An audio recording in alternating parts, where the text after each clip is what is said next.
Natural history prolonged होती है, overall median survival जो है वो अप्रोक्सीमेटली 10 साल का होता है, तो फॉलिकुलर लिम्फोमा जो है ना वो क्योरेबल नहीं है। और अनफॉर्चुनेट फीचर जो शेयर होता है with most other relatively indolent lymphoid malignancies के साथ, वो यही है कि इसका कोई इलाज नहीं है। As a result therapy cytotoxic drugs के साथ और रिटुक्सीमाब जो कि एंटी CD20 एंटीबॉडी ही है, उसके साथ थेरेपी जो है वो रिज़र्व की गई है सिर्फ उनके लिए जिनमें बहुत ही बल्कि सिम्टमेटिक डिजीज़ हो। BTK और BCL2 के इनहिबिटर्स भी एक्टिव हैं इस डिज़ीज़ में, इनके इनहिबिटर्स, और वो भी हमने एवेल्यूएट किए हैं क्लिनिकल ट्रायल्स में। अबाउट 30 से 40% जो पेशेंट होते हैं उनमें जो फॉलिकुलर लिम्फोमा है वो प्रोग्रेस कर जाता है diffuse large B cell lymphoma के अंदर।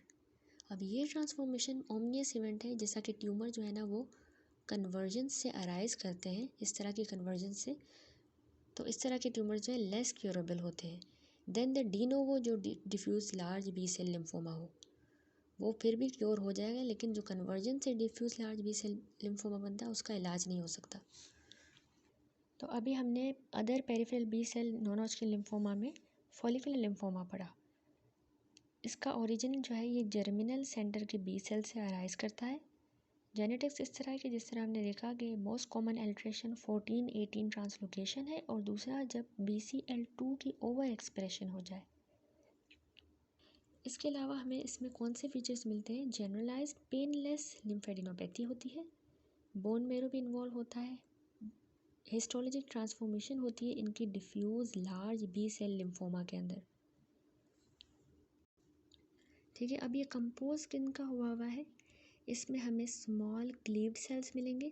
अब ये पूरी जो डिटेल है ये बेसिक में इतनी नहीं लिखी हुई जितनी हर्ष मोहन में अच्छी तरह से लिखी हुई, तो वो आप लोग वीडियोस देख लें।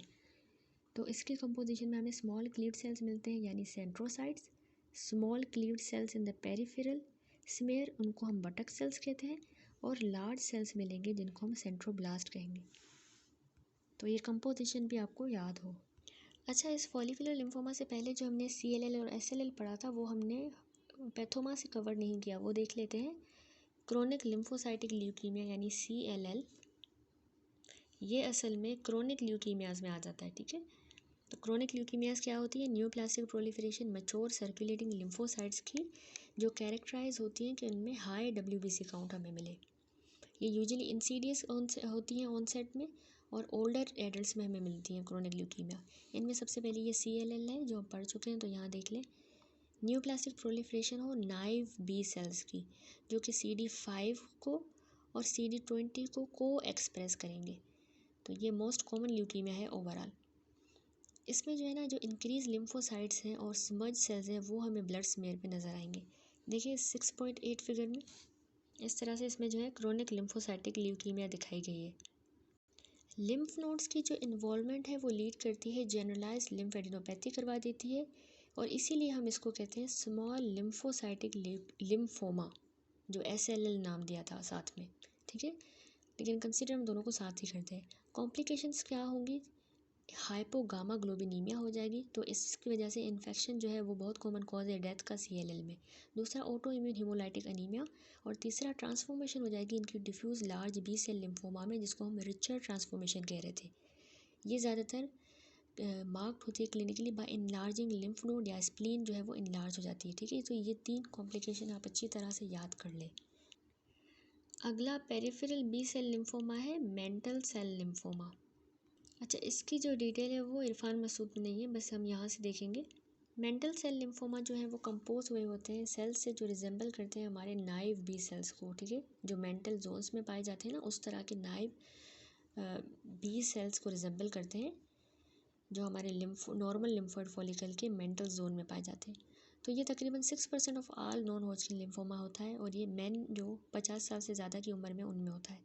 पैथोजेनेसिस इस तरह के जो सारे ऑलमोस्ट ट्यूमर्स हैं उनमें 11-14 ट्रांसलोकेशन मिलती है जो फ्यूज़ करती है साइक्लिन D1 जीन को IGH लोकस के ऊपर। ठीक है, याद रखिएगा 11-14 इसमें ट्रांसलोकेशन है और वो साइक्लिन D1 को IGH लोकस के ऊपर फ्यूज़ करवा रही है। अब ये ट्रांसलोकेशन ओवर एक्सप्रेशन करवा देगी साइक्लिन D1 की, जो कि हम अगर रिकॉल करें तो ये असल में ग्रोथ को स्टिमुलेट करता है by promoting the progression of the cell from G1 phase से S फेज की तरफ प्रोग्रेस करवाता है सेल साइकिल में। ये साइक्लिन D1। अब इसकी मॉर्फोलॉजी इस तरह है कि मेंटल सेल लिम्फोमा जो है वो लिम्फ नोड्स को इन्वॉल्व कर सकता है डिफ्यूज या वैगली नोड्यूलर पैटर्न में। प्रोलिफरेशन सेंटर्स हमें एब्सेंट मिलेंगे। ये फीचर इसको डिस्टिंग्विश करता है मेंटल सेल लिम्फोमा को CLL या SLL में से, कि इसमें जो है प्रोलिफरेशन सेंटर हमें नहीं मिलते। इसमें जो ट्यूमर सेल्स हैं वो ज़्यादा स्लाइटली बड़े होंगे देन द नॉर्मल लिम्फोसाइट्स और उनके इरेगुलर न्यूक्लियस होगा, इनकॉन्स्पिशियस उसमें न्यूक्लियोलाई और स्कैंड थोड़ा सा cytoplasm. Less commonly cells larger होंगे और मॉर्फोलॉजिकली लिम्फोब्लास्ट को रिजेंबल करेंगे। बोन मेरो जो है ना वो मोस्ट केसेस में इन्वॉल्व होता है और पेरिफेरल ब्लड काउंट जो है वो अबाउट 20% ऑफ द केसेस में उसमें पेरिफेरल ब्लड भी जो है वो भी इन्वॉल्व होगा। है तो मेंटल सेल लिम्फोमा, लेकिन मोस्ट केसेस में बोन मेरो भी इन्वॉल्व होता है और पेरिफेरल ब्लड भी। ट्यूमर जो है ना समटाइम GIT से भी अराइज कर सकता है। ऑफन ये मैनिफेस्ट करेगा एज अ मल्टीफोकल सब म्यूकोजल नोड्यूल्स जो कि ग्रॉसली पॉलिप्स की तरह हमें लग रही होंगी, लिम्फोमेटोइड पॉलिपोसिस। ठीक है। इम्यूनोफिनोटाइप इसकी इस तरह के ये जो ट्यूमर सेल्स हैं उन ये अपने सरफेस पे ये कुछ सरफेस के ऊपर एक्सप्रेस कर रहे होंगे IgM IgD। ठीक है। B सेल एंटीजन जो है CD20 और CD5 भी एक्सप्रेस कर रहे होंगे और इनमें high level of cyclin D1 protein होगा। ये हमें इम्यूनोफिनोटाइप पे चीज़ें मिलेंगी। क्लिनिकल फीचर्स हमें मेंटल सेल लिम्फोमा के पेशेंट्स में फटीग और लिम्फेडिनोपैथी होगी जो कि जनरलाइज्ड होती है, इन्वॉल्व करेगी bone marrow, spleen, liver, GIT। ये ट्यूमर मॉडरेटली अग्रेसिव है और इनका भी इलाज नहीं है, इनक्योरेबल है। मीडियन इनका सर्वाइवल 4 से 6 साल है। CLL SLL सेल्स की तरह मेंटल सेल लिम्फोमा के सेल्स भी जो है ना वो डिपेंड करते हैं सिग्नल्स पे जो कि BTK के थ्रू जनरेट होते हैं फॉर द सर्वाइवल। ये इसके ऊपर डिपेंडेंट है और ये होप हुआ है कि अब जो नए अवेलेबल BTK के इनहिबिटर्स हैं ना वो क्लिनिकल आउटकम्स को इम्प्रूव करेंगे।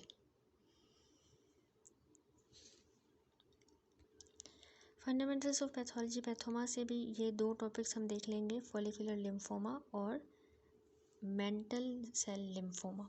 तो अभी हमने मेंटल सेल लिम्फोमा किया है तो पहले वही देख लेंगे। ये न्यूप्लास्टिक प्रोलिफरेशन है स्मॉल B सेल्स की, यानी CD20 की, जो CD20 मार्कर पॉजिटिव होते हैं उनकी, जो एक्सपेंड कर दें हमारे मेंटल जोन को लिम्फ नोड के। ठीक है। क्लिनिकली ये लेट अडल्टहुड में जो है वो प्रेजेंट करता है और पेनलेस लिम्फेडिनोपैथी होगी। अब इसकी मैंने आपको कहा था याद कर लें, ट्रांसलोकेशन 11-14 होती है जो कि ड्राइवन होती है साइक्लिन D1 जीन जो होता है ना क्रोमोसोम नंबर 11 पे, ये ट्रांसलोकेट कर जाता है IgG हैवी चेन लोकस के साथ क्रोमोसोम नंबर 14 के ऊपर। Number 2, over expression cyclin D1 की प्रोमोट करेगी G1 से S की ट्रांजिशन सेल साइकिल में और उसके नतीजे में न्यूप्लास्टिक प्रोलिफरेशन और ज़्यादा फैसिलिटेट होगी। दूसरा जो अभी हमने पहले पढ़ चुके हैं फॉलिकुलर लिम्फोमा, वो न्यूप्लास्टिक प्रोलिफरेशन थी स्मॉल B सेल्स की, वही CD20 पॉजिटिव वाले जो कि फॉलिकल लाइक नोड्यूल्स बना दे। ठीक है। जैसे 6.16A देखें तो इसमें देखें ये फॉलिकुलर लिम्फोमा दिखाई, ये जो है ना डिसरप्शन दिखाई गई है नॉर्मल लिम्फ नोड के आर्किटेक्चर की, बात है न्यूप्लास्टिक फॉलिकल्स की वजह से डिसरप्ट हो गया इसका आर्किटेक्चर। तो फॉलिकुलर लिम्फोमा लेट अडल्टहुड में ही होगा जिस तरह ये मेंटल सेल लिम्फोमा था। इसमें भी पेनलेस लिम्फेडिनोपैथी होगी, बस जो ट्रांसलोकेशन है ना यहाँ पे 11-14 थी लेकिन फॉलिकुलर लिम्फोमा में 14-18। ठीक है। और BCL2 जो क्रोमोसोम होता है ना वो ट्रांसलोकेट करता है, BCL2 जो क्रोमोसोम 18 पे है वो ट्रांसलोकेट कर जाएगा to IgG heavy chain locus on the chromosome 14। इसके नतीजे में BCL2 की ओवर एक्सप्रेशन होगी। BCL2 हमें पता है कि एपोप्टोसिस को इनहिबिट करता है, तो एपोप्टोसिस नहीं होगी, ज़्यादा सेल्स हो जाएंगे, B सेल्स बढ़ जाएंगे। इसका ट्रीटमेंट उन्हीं पेशेंट्स में हमने रिजर्व रखा है जो सिम्टोमेटिक हैं और इन्वॉल्व करता है कि हम लो डोज कीमोथेरेपी के या रिटुक्सीमाब के दें, यानी anti-CD20 एंटीबॉडी दें, रिटुक्सीमाब। इसके बाद कह रहा है कि प्रोग्रेशन इसकी होती है diffuse large B cell lymphoma में, ये भी हमने बात पढ़ी, ये बहुत इंपॉर्टेंट कॉम्प्लिकेशन है और ये इनलार्जिंग लिम्फ नोड के साथ प्रेजेंट करती है। फॉलिकुलर लिम्फोमा को हमें रिएक्टिव फॉलिकुलर हाइपरप्लेजिया के साथ डिस्टिंग्विश करना होता है। कैसे? By disruption of the normal lymph node architecture, जो कि फॉलिकुलर हाइपरप्लेजिया में मेंटेन रहता है, लेकिन यहाँ पे ये डिसरप्ट हो जाएगा आर्किटेक्चर। नंबर 2, टिंजिबल बॉडी मैक्रोफेजेस जो हैं वो यहाँ पे हमें नहीं मिलेंगे, जर्मिनल सेंटर्स में नहीं मिलेंगे। ठीक है, टिंजिबल बॉडी मैक्रोफेजेस जो है वो फॉलिकुलर हाइपरप्लेजिया में मौजूद थे। जैसे अब ये देखें, बी फिगर देखें तो इसमें न्यूप्लास्टिक फॉलिकल्स दिखाए गए हैं जिनमें टिंजिबल बॉडी मैक्रोफेजेस नहीं नज़र आ रहे, और ये रिएक्टिव फॉलिकुलर हाइपरप्लेजिया है तो इनमें हमें ये टिंजिबल बॉडी मैक्रोफेजेस नज़र आ रहे हैं, तो इनको कंपेयर करें। तीसरी बात यह है कि क्या डिफरेंस है कि BCL2 की एक्सप्रेशन मिलती है हमें फॉलिकल्स में, जो कि फॉलिकुलर हाइपरप्लेजिया में नहीं मिल रही थी, BCL2 एक्सप्रेशन। And last, मोनोक्लोनैलिटी। ये जो फॉलिकुलर हाइपरप्लेजिया होता है ना, ये पॉलीक्लोनल होता है, जबकि हम ये जो फॉलिकुलर लिम्फोमा पढ़ रहे हैं ये मोनोक्लोनल है। That's it. अच्छा, अभी तक ये 2 हमने लिम्फोमास देखे। तो वैसे ये फंडामेंटल्स ऑफ पैथोलॉजी पैथोमा में जो है ना अलग करके जो हर चीज़ को डिस्क्राइब किया गया है। लिम्फोमास को अलग, ल्यूकीमियास को अलग, लिम्फेडिनोपैथी को अलग लिखा हुआ है, माइलोप्रोलिफरेटिव डिसऑर्डर्स की अलग डिटेल है, और क्रोनिक ल्यूकीमिया की अलग है, एक्यूट ल्यूकीमिया की अलग। लेकिन हम जो है WHO की क्लासिफिकेशन के अकॉर्डिंग चल रहे हैं, और इसके अलावा हम जो है नॉन हॉजकिन लिम्फोमा के हमने 4 मेन ग्रुप्स बताए थे, उनको हम कर रहे हैं। तो उसी सीक्वेंस से मैं आपको बीच बीच में से यहाँ से भी कवर करवाती जा रही हूँ। तो other B cell non Hodgkin lymphoma में सिर्फ अभी तक हमने फॉलिकुलर लिम्फोमा और मेंटल जोन लिम्फोमा किया है। तो अभी हम लिम्फोमा की बात हो रही है तो लिम्फोमा भी देख लेते हैं होता क्या है। बेसिक प्रिंसिपल ये है कि लिम्फोमा असल में न्यूप्लास्टिक प्रोलिफरेशन लिम्फोइड सेल्स की हो, जो कि एक मास बना दे, और ये लिम्फ नोड में या एक्स्ट्रा नोडल टिश्यू में जो है ना अराइज करता है। मैंने आपको बताया था लिम्फोमा का मतलब से नाम से समझ जाएं, लिम्फ नोड या कोई एक्स्ट्रा नोडल टिश्यू, जबकि ल्यूकीमिया का मतलब होता है कि ब्लड में है या बोन मैरो में। अब ये लिम्फोमा डिवाइड हुआ है नॉन हॉजकिन में जो 60% होता है, और दूसरा हॉजकिन लिम्फोमा में जो कि 40% होते हैं। नॉन हॉजकिन ज़्यादा है, और अभी जो हम डिटेल में पढ़ रहे हैं ना बेसिक वगैरह से, वो नॉन हॉजकिन ही पढ़ रहे हैं, peripheral non Hodgkin. Non Hodgkin वाला फर्दर सब क्लासीफाई हुआ है सेल टाइप के बेसिस पे, यानी कि वो B सेल वाला है या T सेल वाला है। इसके अलावा सेल के साइज़ के हिसाब से पैटर्न कौन सा है सेल की ग्रोथ का, और सरफेस मार्कर कौन से एक्सप्रेस हो रहे हैं, इसके अलावा साइटोजेनिक ट्रांसलोकेशन। तो स्मॉल B सेल्स जो हैं साइज़ के हिसाब से देखें तो स्मॉल B सेल्स जो हैं वो फॉलिकुलर लिम्फोमा करवाते हैं, मेंटल सेल लिम्फोमा और मार्जिनल जोन लिम्फोमा, और small lymphocytic lymphoma CLL cells जो हैं वो इन्वॉल्व करते हैं टिश्यू को। ठीक है, स्मॉल लिम्फोसाइटिक लिम्फोमा SLL को CLL ही कहते हैं ना, तो उसकी बात कर रहे हैं। दूसरा है इंटरमीडिएट साइज़ वाले B सेल, तो उनसे सिर्फ बर्किट लिम्फोमा होता है। तीसरे लार्ज B सेल्स होते हैं जो diffuse large B cell lymphoma करवाते हैं। ठीक है, तो यहाँ पे ये टेबल बना हुआ है, ये डिफरेंस लिखे हुए हैं नॉन हॉजकिन और हॉजकिन लिम्फोमा का। ज़्यादातर नॉन हॉजकिन 60% है, हॉजकिन वाला 40। नॉन हॉजकिन में हमें लिम्फोइड सेल मैलिग्नेंट मिलेंगे, जबकि हॉजकिन में याद रखिएगा रीड स्टर्नबर्ग, इनकी डिटेल हम देखेंगे आगे। कंपोजिशन इसमें लिम्फोइड सेल्स का ये मास बना होता है, ये ज़्यादातर रिएक्टिव सेल्स का बना होता है, इन्फ्लामेटरी भी होंगे, और फाइब्रोसिस भी हमें हॉजकिन में मिलेगी। क्लिनिकली ये पेनलेस होते हैं, पेनलेस लिम्फेडिनोपैथी वाले होते हैं, और यूजुअली लेट अडल्टहुड में अराइज करते हैं। ठीक है, बार बार हम पढ़ भी रहे हैं कि पेनलेस लिम्फेडिनोपैथी है, लेट अडल्टहुड है। हॉजकिन वाला जो है वो पेनलेस लिम्फेडिनोपैथी तो होती है, लेकिन ये ओकेजनली B सिम्टम्स के साथ आता है, और ये यंग एडल्ट्स में होता है हॉजकिन। स्टेजिंग स्प्रेड जो है इसका डिफ्यूज़ है नॉन हॉजकिन का, ज़्यादातर एक्स्ट्रा नोडल। हॉजकिन वाला कंटीजियस है, रेयरली एक्स्ट्रा नोडल होगा। स्टेजिंग इसकी लिमिटेड इंपॉर्टेंस की, यहाँ पे स्टेजिंग जो है वो गाइड थेरेपी की तरह है। Radiation main stay of treatment होता है हॉजकिन का। ल्यूकीमिक फेज़ इसका होगा, और हॉजकिन का ल्यूकीमिक फेज़ नहीं होता। अगला है extra nodal marginal zone lymphoma. अब ये इंडोलेंट B सेल का ट्यूमर ज़्यादातर एपिथेलियल जो टिश्यूज़ होते हैं ना, जैसे हमारा स्टमक का salivary gland, small and large bowel, lungs, orbit और ब्रेस्ट, उन एपिथेलियल टिश्यूज़ में से ये extra nodal marginal zone lymphoma arise करता है। पैथोजेनेसिस इस तरह के extra nodal marginal zone lymphoma example है कैंसर की, जो कि अराइज करता है विद इन और सिचुएटेड होता है और सस्टेन होता है क्रोनिक इन्फ्लामेशन के साथ। ठीक है, इसमें हमें क्रोनिक इन्फ्लामेशन मिलेगी। ये उन टिश्यूज़ में डेवलप करेगा अंदर उनके जो क्रोनिक इन्फ्लामेशन में इन्वॉल्व होते हैं और वो ट्रिगर होते हैं किसी ऑटो इम्यून डिसऑर्डर की वजह से। जैसे जो अब सलाइवरी ग्लैंड है जॉगरन सिंड्रोम में, थायरॉयड ग्लैंड हाशिमोटो थायरॉयडाइटिस में स्टिमुलेट होता है ना, ट्रिगर मिलता है इसको। या फिर ये उन साइट्स पे होगा क्रोनिक कनेक्ट इन्फेक्शन वाली, जैसे एच पाइलोरी गैस्ट्राइटिस में, वहाँ पे ये extra nodal marginal zone lymphoma हो सकता है। एच पाइलोरी वाले केस में ना गैस्ट्रिक मार्जिनल जोन लिम्फोमा जो है वो उसकी इरेडिकेशन एच पाइलोरी की एंटीबायोटिक थेरेपी के साथ रिग्रेशन करवा देगी इस ट्यूमर की, जो डिपेंड करता है इन्फ्लामेटरी साइटोकाइंस पे जो सिक्रीट हुए हैं एच पाइलोरी से, specific T cells for their growth and survival. ठीक है, क्योंकि एच पाइलोरी के स्पेसिफिक टी सेल्स जो हैं वो कुछ इन्फ्लामेटरी साइटोकाइंस बना रहे होते हैं। ये साइटोकाइंस ट्यूमर को ग्रो करवा रहा होता है और उसका सर्वाइवल करवा रहा होता है। तो जब एच पाइलोरी ख़त्म हो जाएगा एंटीबायोटिक्स से, तो ये साइटोकाइंस नहीं बनेंगे। अब इन ऑब्जर्वेशन पे बेस्ड है, तो ये सपोज हुआ है कि ये जो डिजीज़ है ना, ये इनिशिएट होती है in the context of polyclonal immune reaction होता है with acquisition of still unknown initiating mutation, जो हमें नहीं पता कौन सी है। बी सेल का क्लोन इमर्ज करता है जो डिपेंड करता है antigen stimulated T helper cells के ऊपर सिग्नलिंग के लिए, जो ड्राइव करती हैं ग्रोथ और सर्वाइवल। अब इस स्टेज पे withdrawal of the responsible antigen cause करवाएगा ट्यूमर की इन्वॉल्यूशन। जैसे ही फर्दर क्लोनल इवोल्यूशन होगी वो लीड करेगी greater tumour cell autonomy spread to the distant sites में अकर। अब ये जो थीम है पॉलीक्लोनल टू मोनोक्लोनल ट्रांजिशन का लिम्फोमा जेनेसिस के दौरान, ये एप्लीकेबल है to the pathogenesis of Epstein Barr virus induced lymphoma. अब हम इसकी मॉर्फोलॉजी देखें तो क्लोनल बी सेल्स जो है वो कैरेक्टरिस्टिकली हमें नज़र आएंगे, इन्फिल्ट्रेट करेंगे एपिथेलियम को, जौन सा टिश्यू इन्वॉल्व हुआ है उस एपिथेलियम को, क्लोनल बी सेल, और ये ऑफन कलेक्ट करेंगे स्मॉल से एग्रीगेट्स में। इन एग्रीगेट्स को हम कहते हैं lympho epithelial lesions.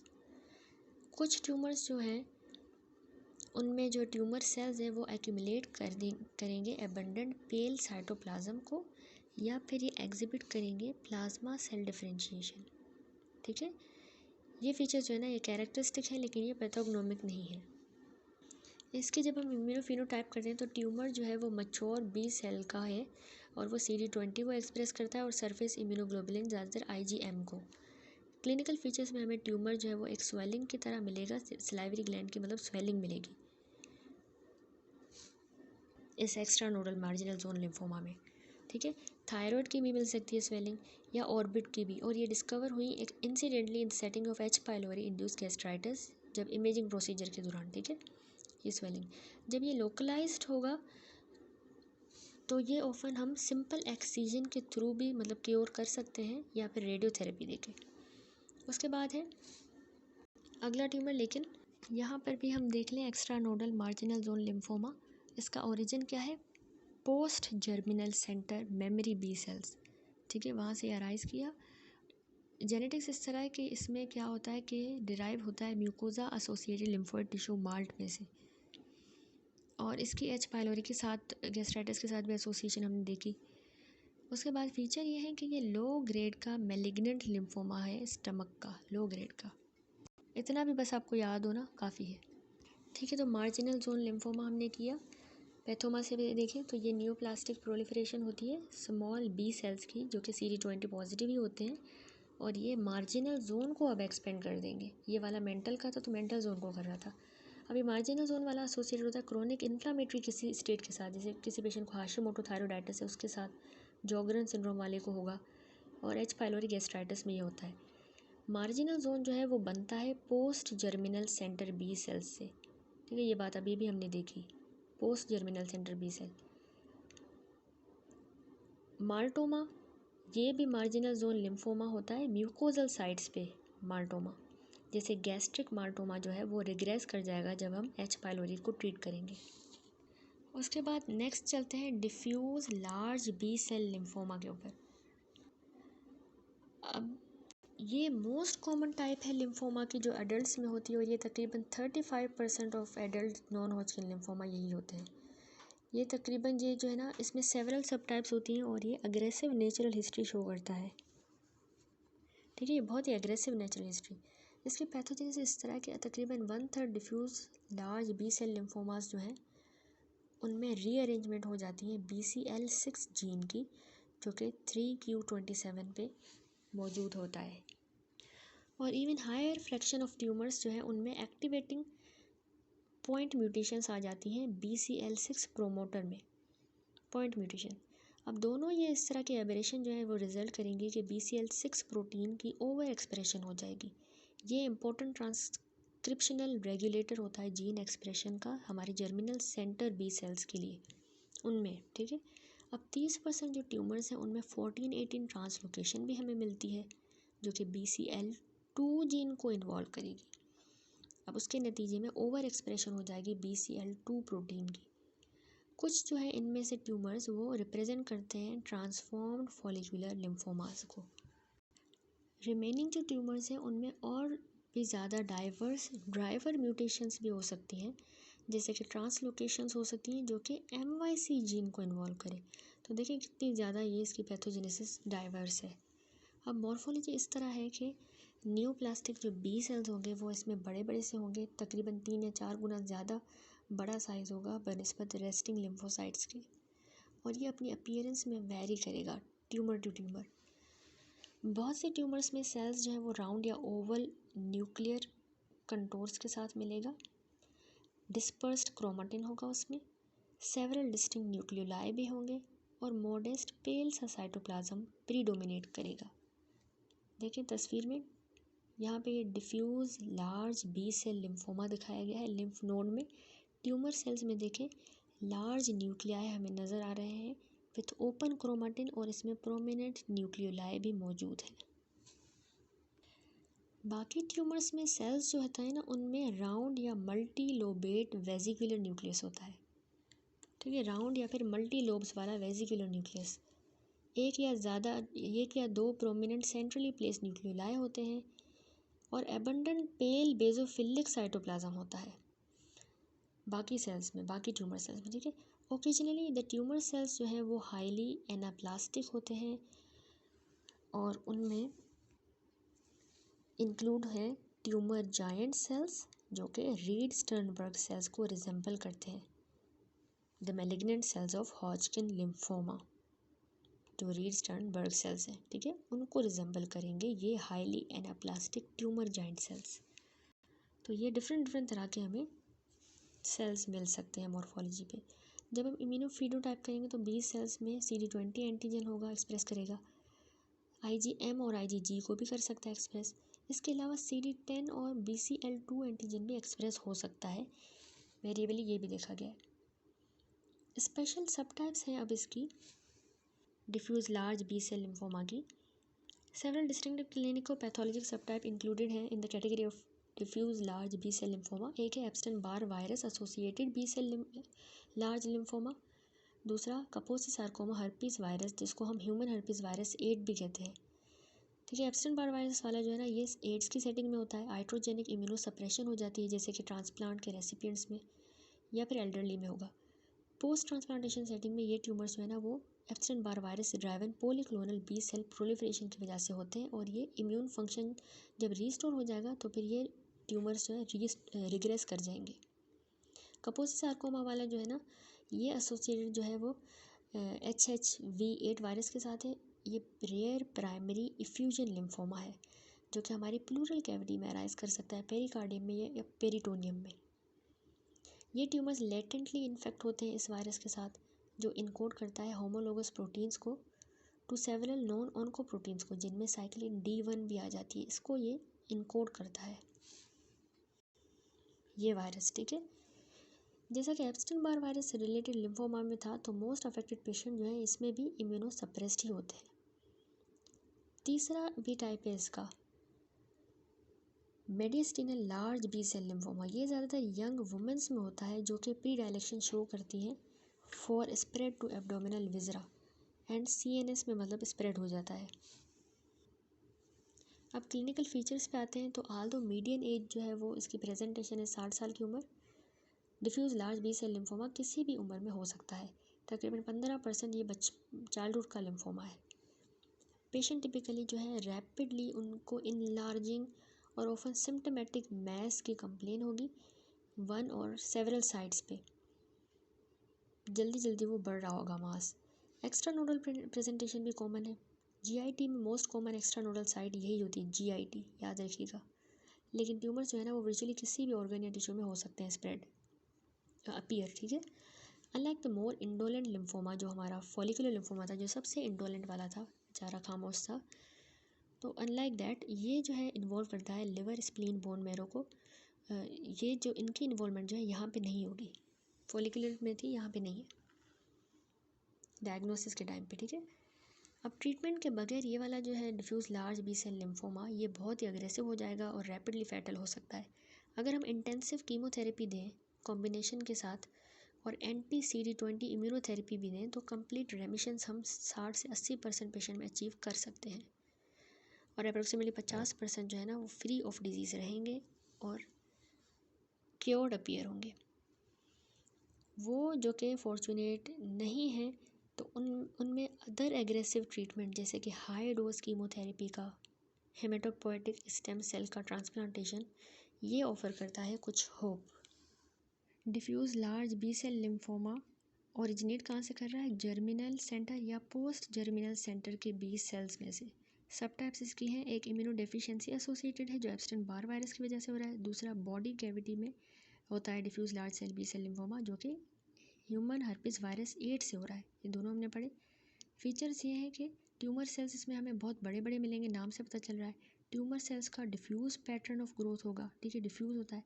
Nodal sites इसमें कौन सी हैं, वाल्डेयर रिंग्स और दूसरे टॉन्सिल्स। एक्स्ट्रा नोडल में याद रखिएगा GIT CNS, that's it. Pathoma में भी diffuse large B cell lymphoma given है। तो ये न्यूप्लास्टिक प्रोलिफरेशन होती है लार्ज बी सेल्स की CD20 की जो कि